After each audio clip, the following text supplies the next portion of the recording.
October 15th, 1924, Chicago's South Side, Roosevelt Road. A single scream pierced the pre-dawn silence at exactly 3:17 a.m., echoing off the brick tenements like a death knell. When Mrs. Catherine O'Malley rushed to her basement window, she witnessed something that would haunt her nightmares for 40 years. A figure in a dark coat dragging what appeared to be a lifeless body across the courtyard behind the Meridian apartment building. By morning, that body would become Chicago's most baffling murder case. By evening, the investigation would uncover evidence so contradictory that seasoned detectives would question their own sanity. And over the next 4 decades, this single death would spawn theories ranging from occult rituals to political conspiracies, leaving more questions than a human mind could process. Before we dive deeper into this labyrinth of deception, tell me, where are you listening from and what time is it there? Because what you're about to hear happened in the darkest hours before dawn, and somehow, the timing feels significant. When physical evidence contradicts witness testimony, when alibis dissolve under scrutiny, and when the victim's own diary contains entries written after her death, what remains real? The morning of October 15th brought an unseasonably warm breeze to Chicago, carrying with it the metallic scent of the nearby stockyards and something else. Something that Mrs. O'Malley would later describe as the smell of secrets rotting in. Sunlight. The temperature had spiked to an unusual 78 degrees, causing windows throughout the Meridian building to remain open despite the approaching autumn. This detail would prove crucial, as it meant that multiple residents heard not just that initial scream, but the peculiar sequence of sounds that followed. Margaret Rose Kellerman, 23 years old, had been found in the building's boiler room at 6:45 a.m. by the janitor, Thomas Kowalski. Her body lay positioned with an almost ceremonial precision, arms crossed over her chest, surrounded by 7 candles arranged in a perfect heptagon, each burned down to exactly the same height. The candles were expensive beeswax, imported from France according to the manufacturer's mark, far beyond the financial reach of anyone in the building's modest demographic. But it was the psychological weight of the discovery that truly unsettled investigators. Margaret's face bore an expression of what the coroner, Dr. Samuel Morrison, described as profound confusion rather than terror, as if she had died trying to understand something incomprehensible rather than fleeing from immediate danger. Her fingernails contained traces of red wax, suggesting she had handled the candles herself. Yet the positioning of her body indicated she could not have arranged the scene post-mortem. What started as a simple homicide investigation soon spiraled into something far darker, challenging every assumption about motive, means, and the very nature of truth itself. If you're finding yourself questioning reality alongside these 1920s investigators, hit that subscribe button, because the deeper we dig into Margaret Kellerman's final hours, the more we'll need each other to maintain our grip on what's possible. Now let's examine how this nightmare began to unfold, starting with the woman at its center. Margaret Rose Kellerman had arrived in Chicago 6 months earlier from a small farming community in southern Illinois, carrying nothing but a single suitcase and a letter of recommendation from her hometown pastor. She was, by all accounts, the antithesis of a murder victim. Quiet, devoutly religious, and employed as a seamstress at Heinrich & Sons Tailoring on State Street. Her landlord, Mr. Giuseppe Torino, described her as the kind of tenant who paid rent 3 days early and never made noise after 9 o'clock. Yet as investigators delved deeper into Margaret's recent months, they uncovered a web of contradictions that would define the entire case. Despite her modest seamstress wages of $12 per week, Margaret had somehow accumulated $347 in her bank account, equivalent to nearly 6 months of salary. More puzzling still, her apartment contained books on subjects that seemed wildly inappropriate for a simple country girl. Volumes on ancient Egyptian religious practices, texts on numerology written in Latin, and most disturbing of all, a collection of newspaper clippings about unsolved murders throughout the Midwest, each marked with cryptic symbols in red ink.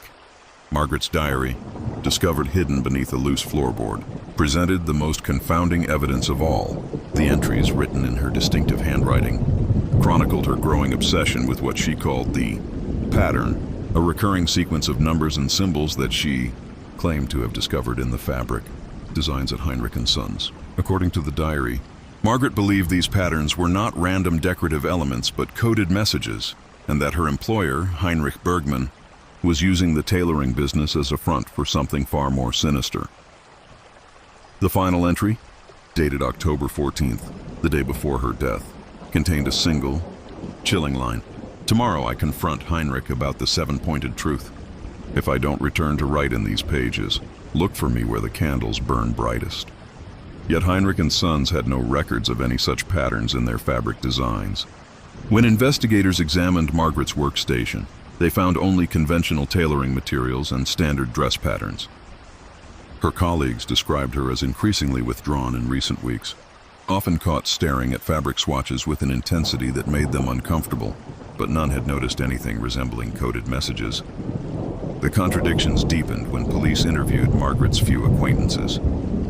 Father Michael O'Brien from St. Bartholomew's Catholic Church, where Margaret attended daily mass, insisted she had never shown interest in anything occult or mysterious. "Margaret was as conventional as they come," he stated. "She asked only about traditional prayers and conventional religious practices." Yet Mrs. Torino's wife, Rosa, told investigators that she had frequently seen Margaret burning candles in unusual arrangements on her windowsill late at night, and that strange visitors, always men in dark coats, had begun appearing at the building asking specifically for the girl who reads patterns. These visitors never left names, and Margaret had consistently denied knowing who they were. Detective Patrick Flynn of the Chicago Police Department's Criminal Investigation Division had seen his share of unusual murders during his 18-year career. But the Kellerman case immediately distinguished itself through its cascade of impossible contradictions. Flynn, a methodical investigator known for his ability to untangle the most complex criminal puzzles, found himself confronting evidence that seemed to exist in multiple realities simultaneously. The crime scene itself defied conventional analysis. The boiler room where Margaret's body was discovered had only one entrance, a heavy wooden door that had been locked from the inside. The key was found in Margaret's coat pocket, suggesting she had locked herself in with her killer. Yet the room contained no windows, no secondary exits, and no place where an adult could conceivably hide.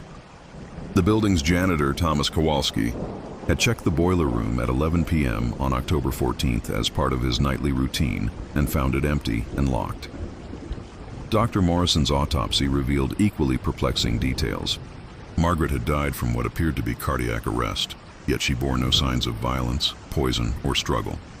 Her heart simply stopped at approximately 3:15 a.m., within minutes of when Mrs. O'Malley heard the scream. However, cardiac arrest in a healthy 23-year-old woman with no medical history was virtually unheard of in 1924. The candles surrounding her body provided the investigation's first concrete lead. Detective Flynn traced their origin to Dubois and Fils, an exclusive French importer on Michigan Avenue. The shop's owner, Monsieur Alexandre Dubois, confirmed that the candles were from a special order placed 2 weeks earlier by a man who paid in cash and provided no name.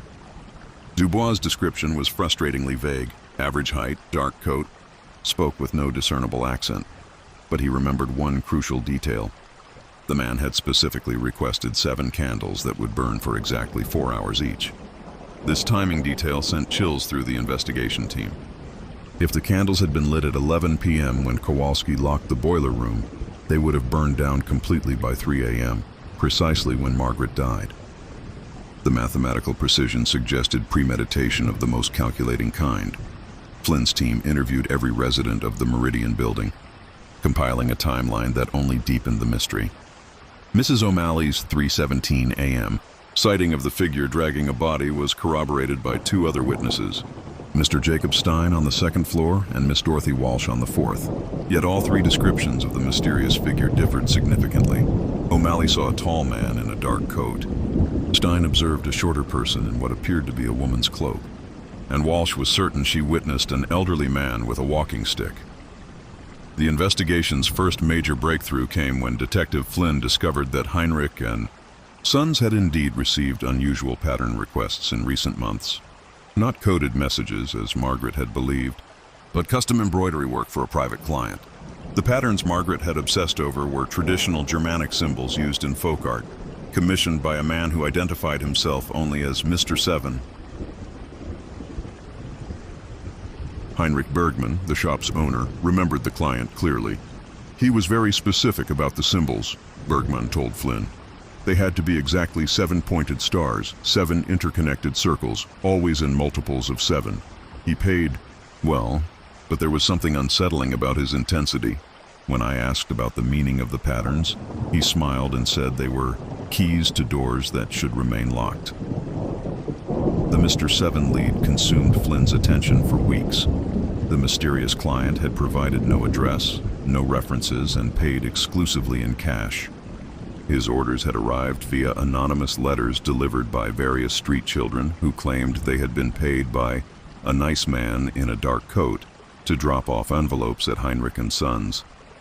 Yet, just as Flynn began to piece together a profile of Mr. 7, the investigation took an even stranger turn. A thorough search of Margaret's apartment revealed a hidden collection of letters, all signed with a symbol rather than a name, a 7-pointed star identical to those in the embroidery patterns. The letters, written in an educated hand, chronicled what appeared to be a romantic relationship with Margaret, though they contained no specific details about meetings or encounters. The most recent letter, dated October 13th, read, "My dearest pattern reader, tomorrow night we shall finally meet face to face in the place where shadows dance with flame. Bring your questions, for I have all the answers you seek. The 7 points converge at last, and truth will be revealed in its purest form. Until the candles burn brightest, I remain your devoted servant in the ancient ways." Flynn realized that whoever had written these letters was likely Margaret's killer, and that the meeting referenced in the final letter had taken place in the boiler room on the night of October 14th. But how had the killer escaped from a room locked from the inside? And why had Margaret willingly participated in what appeared to be her own ritualistic murder? The case was about to take an even more disturbing turn, one that would challenge everything Flynn believed about the nature of criminal investigation itself. 3 weeks into the investigation, Detective Flynn received a telegram that would transform the Kellerman case from a local Chicago mystery into something far more unsettling. Police departments in Milwaukee, Detroit, and Cleveland had all reported similar murders over the past 18 months.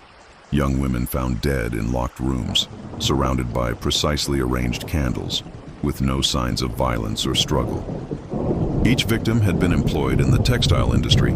Each had shown recent interest in pattern recognition, and each had been in correspondence with someone who signed letters using geometric symbols. The Milwaukee case involved Sarah Hoffman, a 21-year-old fabric inspector who died in February 1923 under circumstances nearly identical to Margaret's. Like Margaret, Sarah had been found in a locked room with 7 candles burned down to identical heights.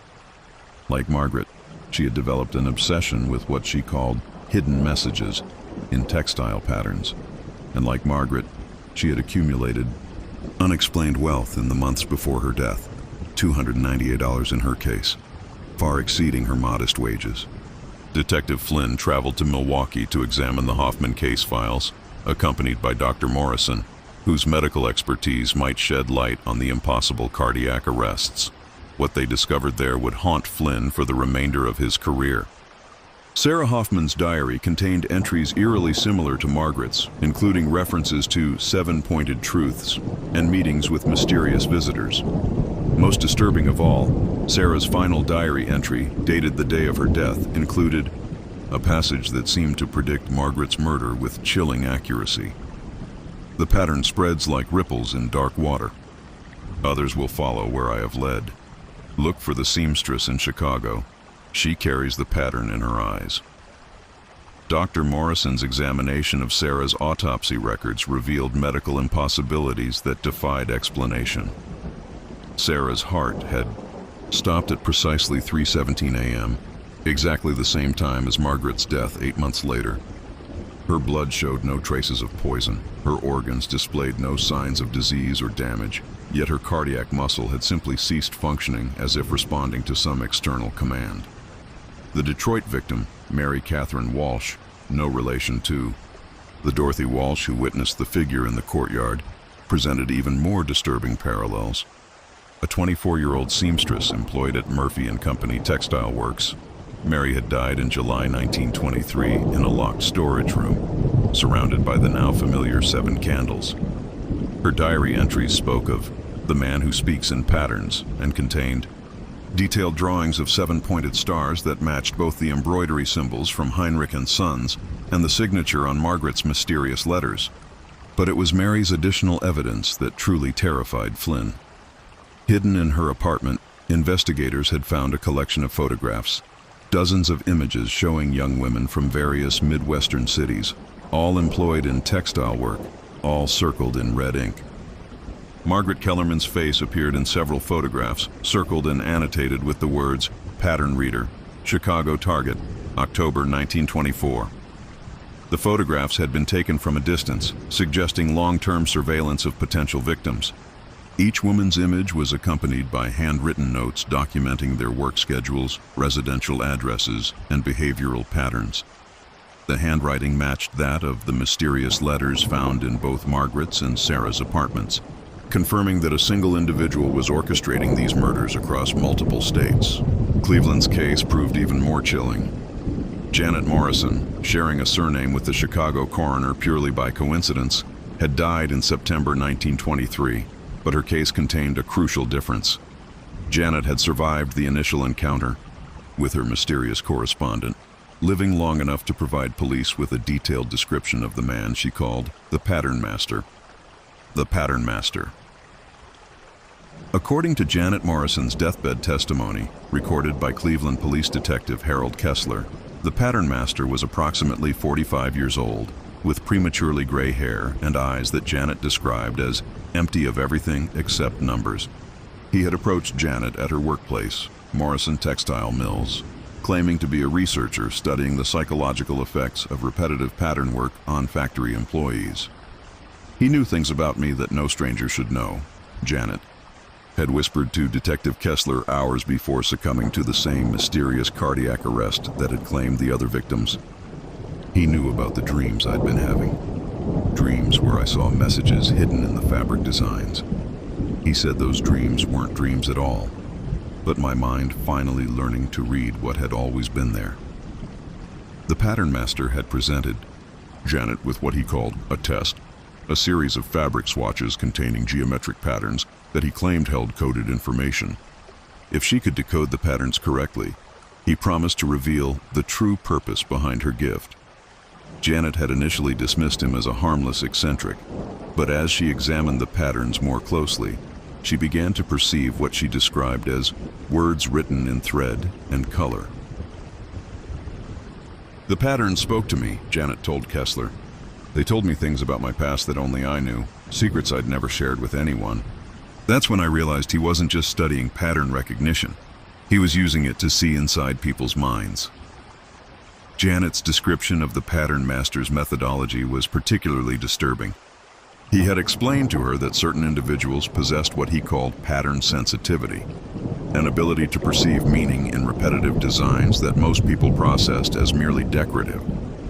These individuals, he claimed, could be trained to read coded messages embedded in textiles, messages that revealed profound truths about the nature of reality itself. The training process, according to Janet's testimony, involved prolonged exposure to increasingly complex patterns while in a state of heightened concentration.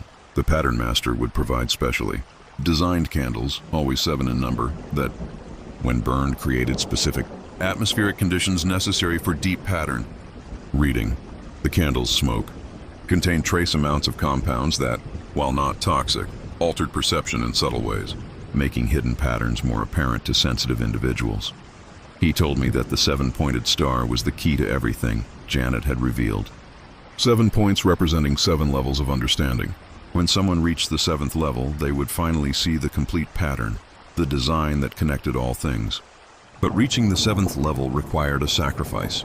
They had to give up their old way of seeing reality forever. Detective Kessler's investigation had uncovered evidence suggesting that the Pattern Master was part of a larger organization dedicated to identifying and recruiting individuals with pattern sensitivity.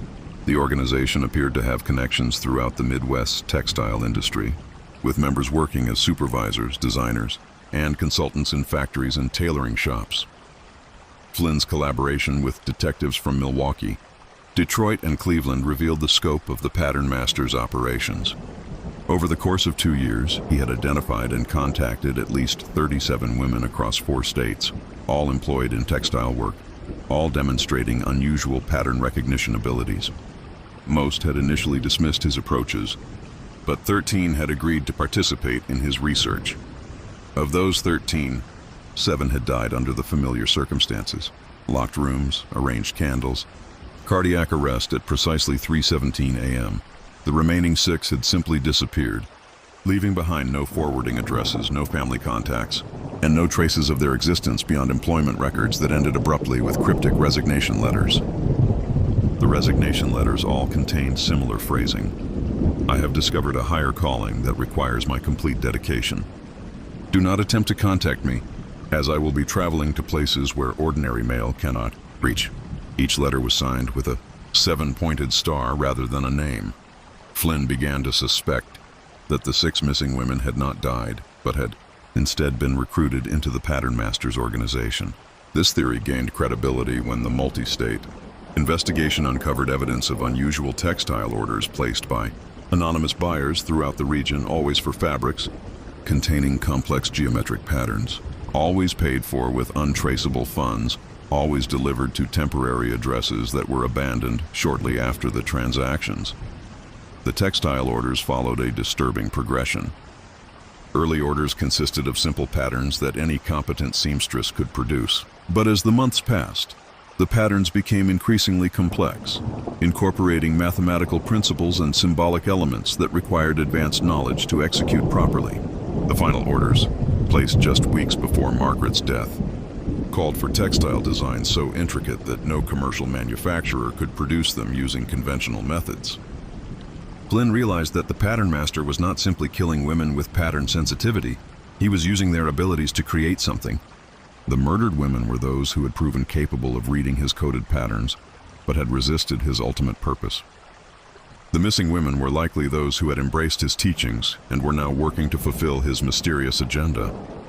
But what was he trying to create?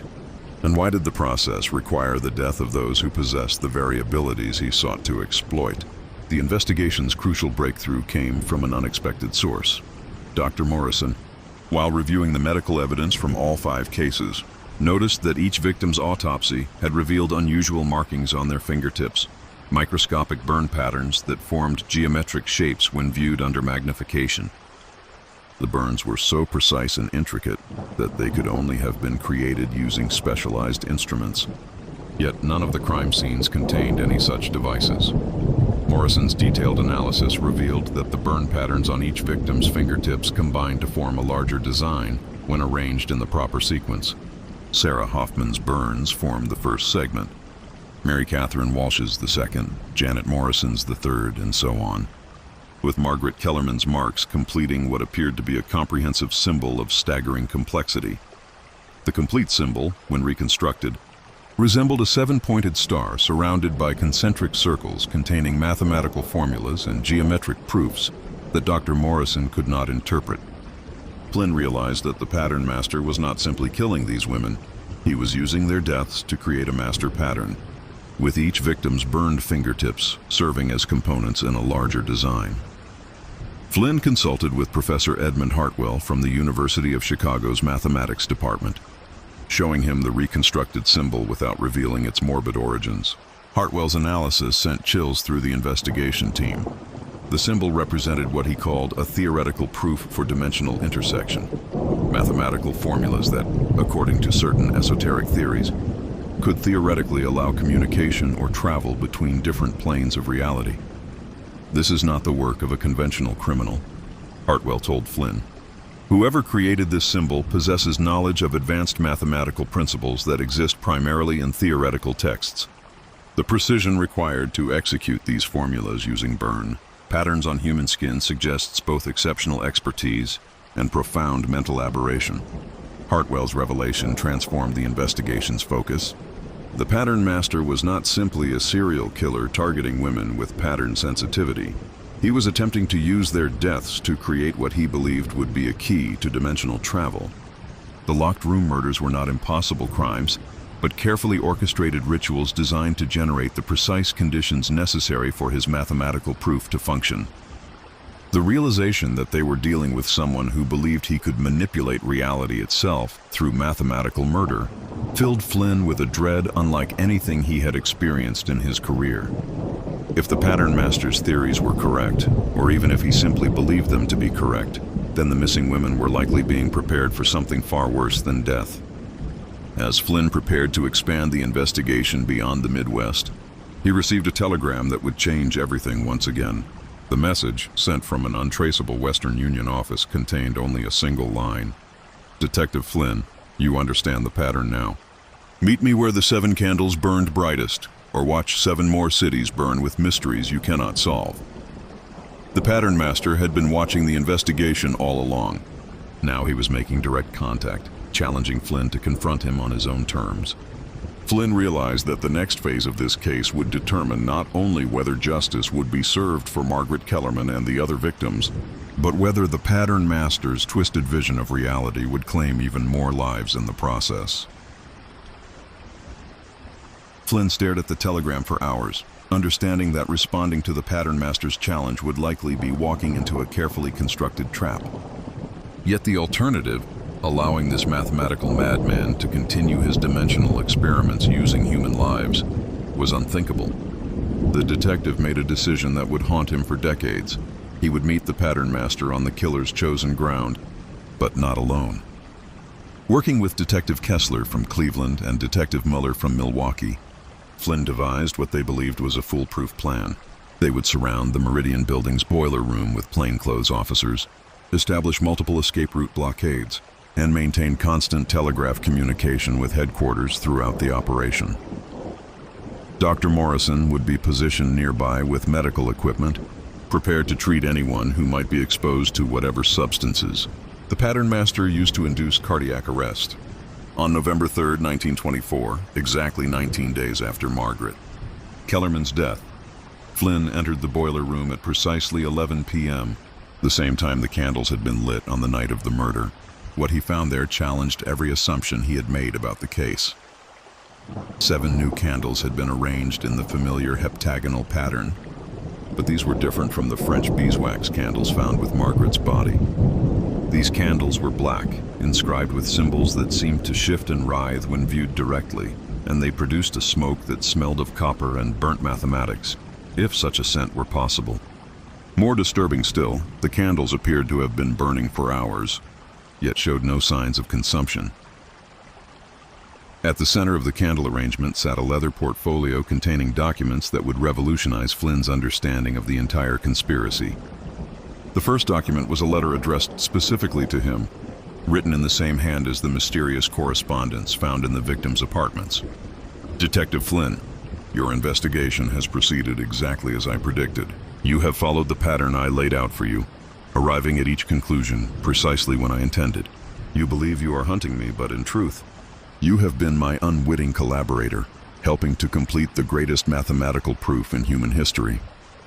The letter continued with revelations that sent ice through Flynn's veins.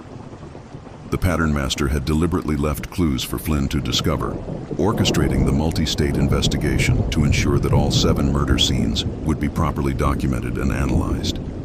Flynn's own investigation had been part of the pattern, with each of his discoveries serving to validate and strengthen the pattern master's dimensional theories. You see, detective, the murders themselves were never the true purpose. They were simply the means of creating what I call quantum documentation, official records that exist simultaneously in multiple investigative realities. Your police reports, your evidence photographs, your witness testimonies, all of these have been imbued with the mathematical precision necessary to serve as anchoring points for dimensional intersection.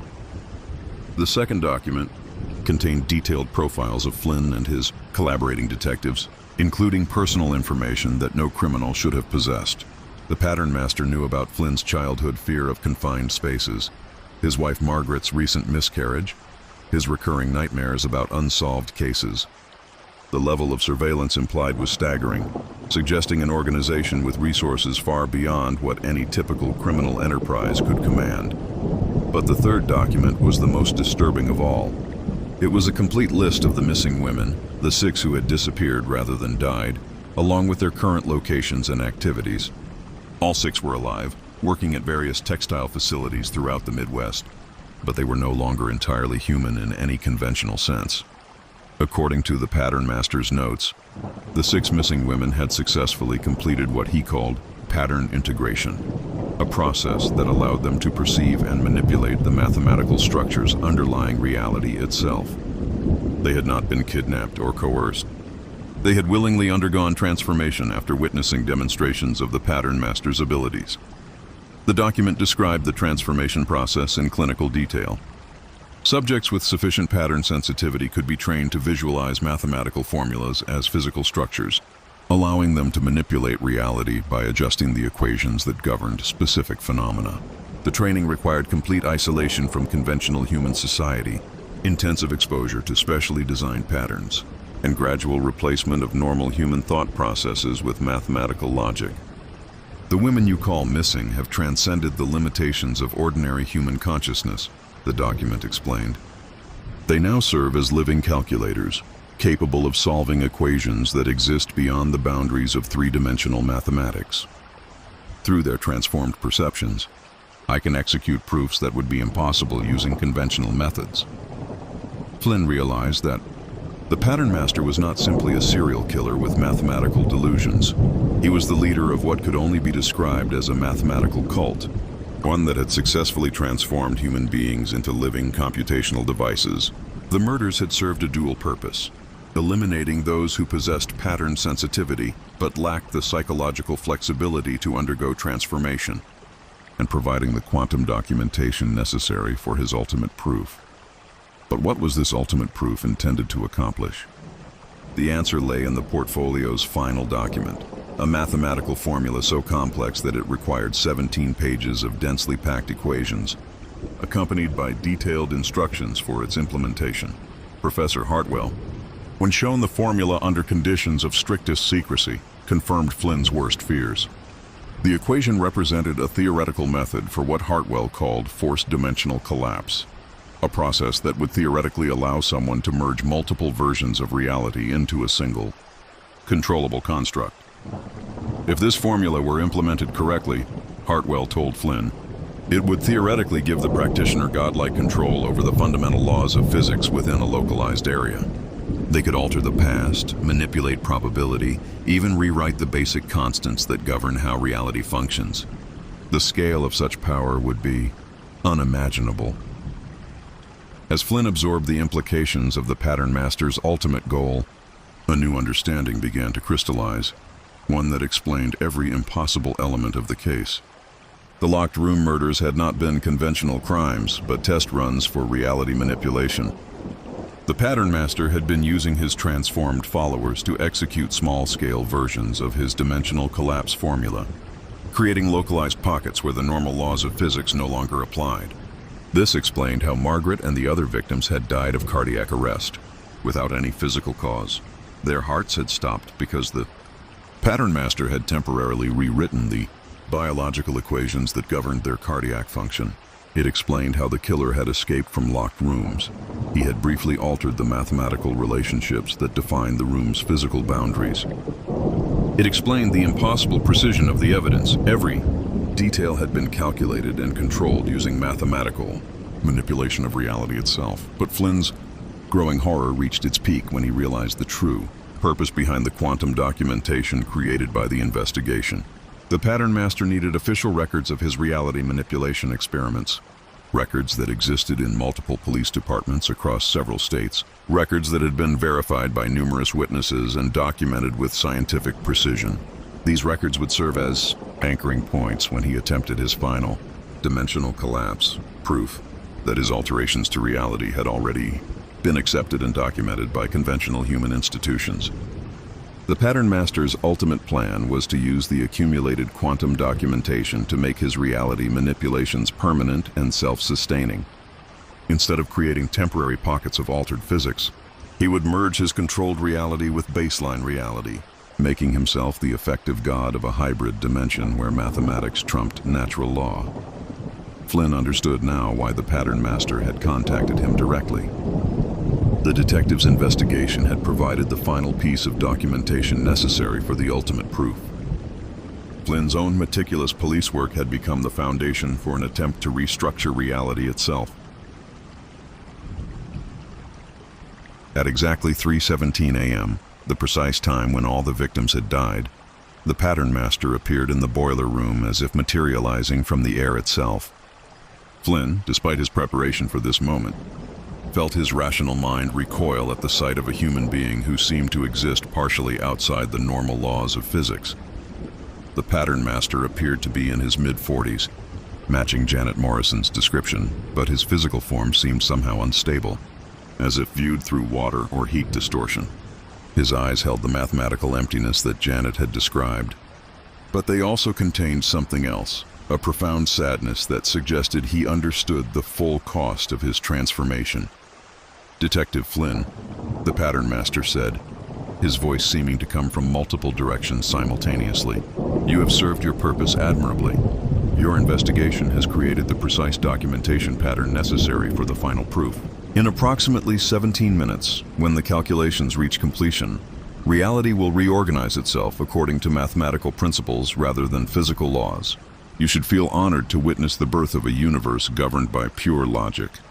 Flynn attempted to arrest the pattern master, but his handcuffs passed through the man's wrists as if grasping smoke. Physical restraint was impossible when dealing with someone who had learned to manipulate the equations that governed solid matter. "You cannot stop what has already begun," the pattern master continued, gesturing toward the black candles, which had begun to burn with flames that cast no light but somehow made the darkness more visible. "The 6 transformed women are currently positioned at precise mathematical coordinates throughout the Midwest, each maintaining 1/7 of the final calculation. When their combined computations converge, the dimensional collapse will be irreversible." Flynn realized that even if he could somehow stop the pattern master, the 6 missing women would continue the process automatically. They had been transformed into living components of a mathematical machine too complex for any individual human mind to fully comprehend. But as the pattern master began reciting the final sequence of equations, Flynn noticed something that gave him a desperate hope.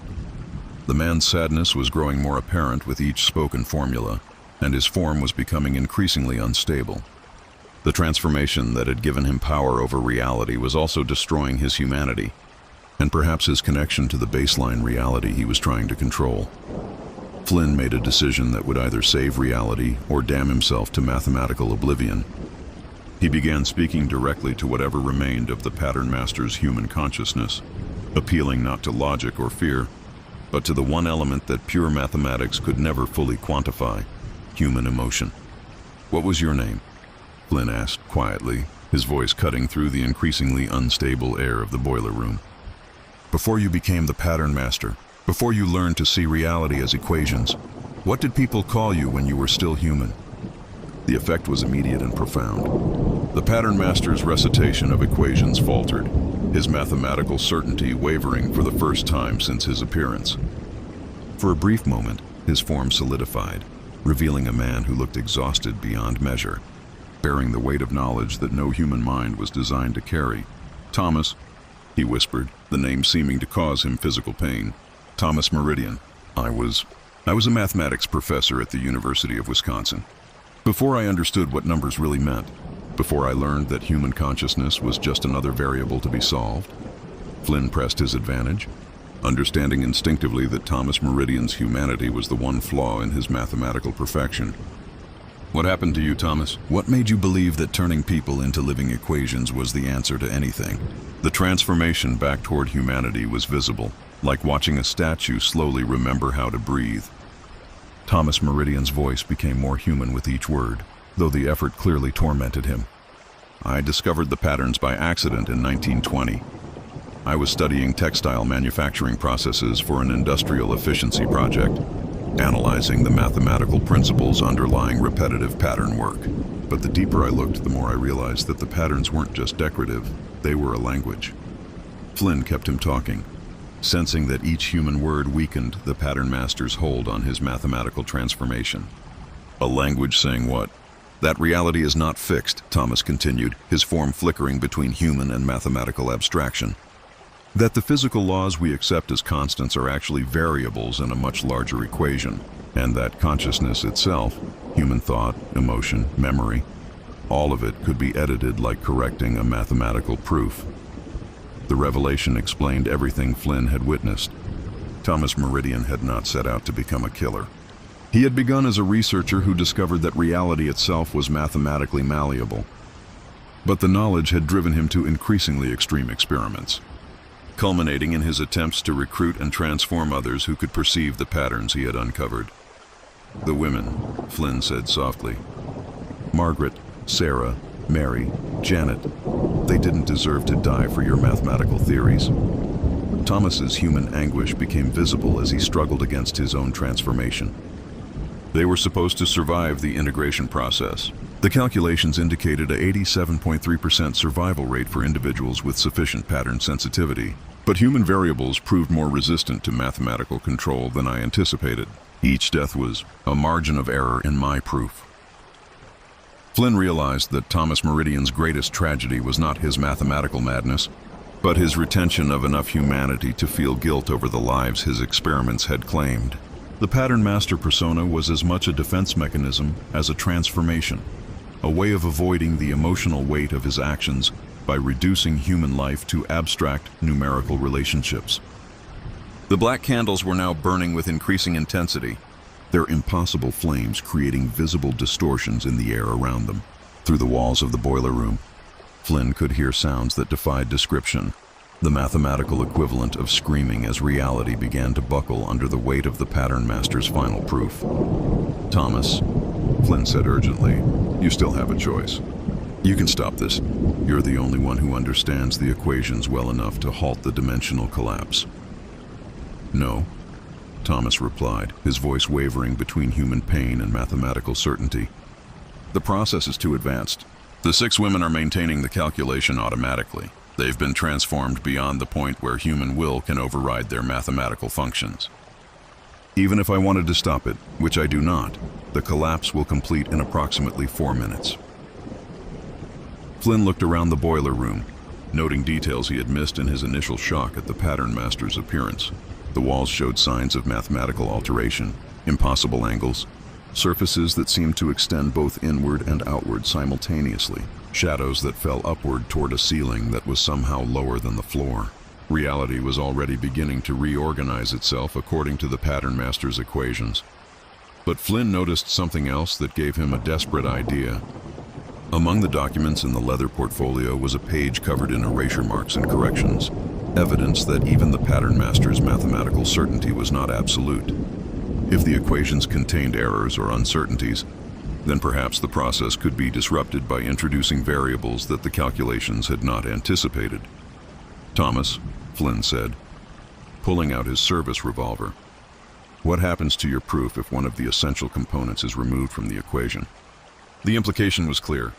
Flynn was threatening to shoot himself, removing his role as the investigation's primary documenter from the pattern master's quantum documentation system. Without Flynn's specific investigative records, the anchoring points for the dimensional collapse would be incomplete. Thomas's reaction was immediate terror. You don't understand. If you remove yourself from the equation at this stage, the dimensional collapse won't stop. It will become uncontrolled. Instead of a calculated merger of realities, there would be a chaotic intersection of infinite mathematical possibilities. Reality would become a random number generator, constantly shifting between incompatible states of existence. Flynn realized he was holding the ultimate threat, not to stop the pattern master's plan, but to make it so catastrophically unpredictable that even mathematical genius couldn't control the results. It was mathematical, mutually assured destruction. Then fix it, Flynn demanded. Find a way to stop the process, or I'll make sure your perfect mathematical universe becomes an infinite chaos equation. Thomas Meridian's struggle between his human guilt and mathematical obsession reached its climax. Flynn watched as the man fought an internal battle between the desire to complete his life's work and the recognition that his work had become a monstrous perversion of human knowledge. There is one possibility, Thomas admitted reluctantly. If I could convince the 6 transformed women to consciously resist their mathematical programming, Their combined human will might be sufficient to override the automatic calculation process. But they would have to remember their humanity strongly enough to choose conscious death over mathematical existence. Flynn understood immediately. The 6 missing women were still human enough to make choices, despite their mathematical transformation. If they could be reminded of what they had been before their integration, they might choose to sacrifice themselves to prevent the dimensional collapse. How do we reach them? Flynn asked.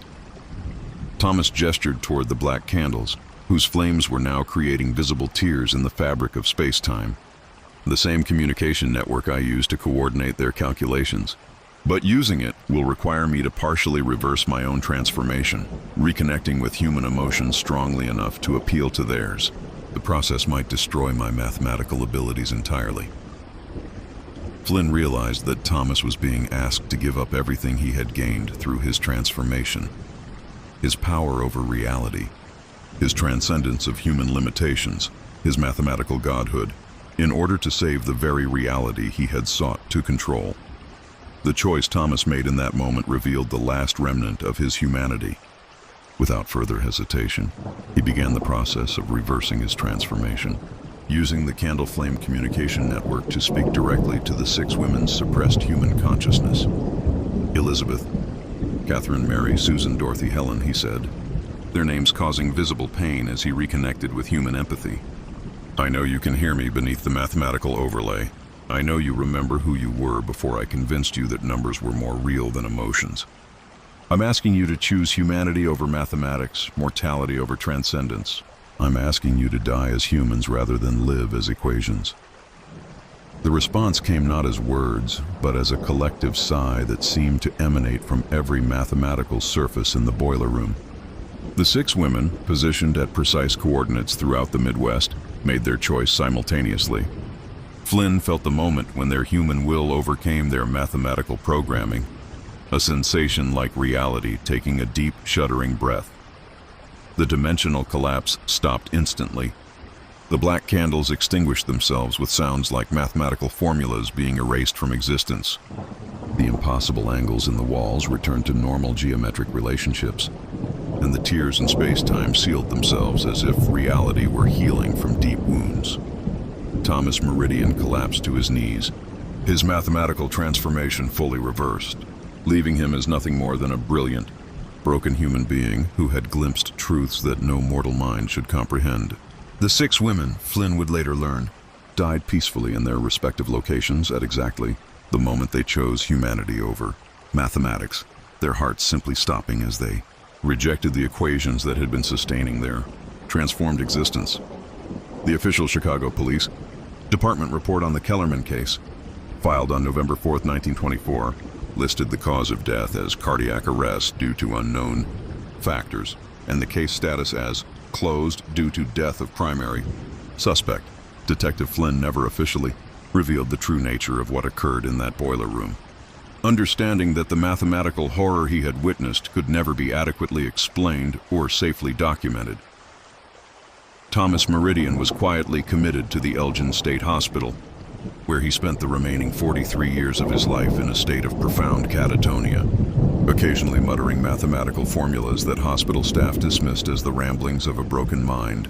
He died in 1967, taking with him the complete knowledge of how reality could be mathematically manipulated. Flynn continued his career in the Chicago Police Department, eventually becoming chief of detectives, but he never forgot the night when mathematics nearly consumed reality itself. In his private papers, discovered after his death in 1954, he wrote, "There are some truths that are too dangerous for humanity to know, some patterns that should never be perceived, some equations that should never be solved. The greatest victory of my career was not solving a mystery, but ensuring that certain knowledge died with the man who discovered it." The Meridian apartment building was demolished in 1925, officially due to structural instabilities, but Flynn had personally recommended its destruction to prevent anyone else from discovering the mathematical scars that the pattern master had left in its basement. The site remained vacant for decades, local residents reporting an inexplicable reluctance to spend time in the area, as if some lingering mathematical distortion continued to affect human consciousness on a subliminal level. But perhaps the most chilling aspect of the entire case was discovered 40 years later, when Flynn's successor as chief of detectives, Robert O'Malley, son of the woman who had witnessed the mysterious figure in the courtyard, found a sealed envelope in Flynn's personal effects, marked to be opened only if similar mathematical murders occur. Inside the envelope was a single page of equations in Thomas Meridian's handwriting, along with a note from Flynn. The pattern master's transformation was not unique. His discovery of reality's mathematical malleability represents a form of knowledge that will inevitably be rediscovered. When it happens again, the person who finds this will need to understand that some mysteries are solved not by finding answers, but by ensuring that the questions are never asked again. Does solving the unknown always bring peace? Or does it sometimes reveal truths that were better left buried in the darkness of ignorance? When we pull back the curtain on reality's deepest mysteries, are we prepared for the possibility that what we find might be more terrifying than what we imagined? What would you have believed if you had been Detective Flynn standing in that boiler room as mathematics itself turned predatory? Would you have had the courage to threaten chaos in order to preserve the imperfect but human reality we all share? The next time you see patterns in wallpaper, in fabric, in the repetitive designs that surround us every day, remember Margaret Kellerman and the price she paid for seeing too deeply into the mathematical structures underlying our world. Some patterns are meant to remain invisible, some truths are too dangerous to perceive, and some mysteries are better left unsolved. If this story has left you questioning the nature of reality itself, hit that like button and subscribe for more investigations into the cases that challenge everything we think we know about the possible and the impossible. Because in a universe where mathematics might be more fundamental than physics, the most important patterns might be the ones we never learn to see.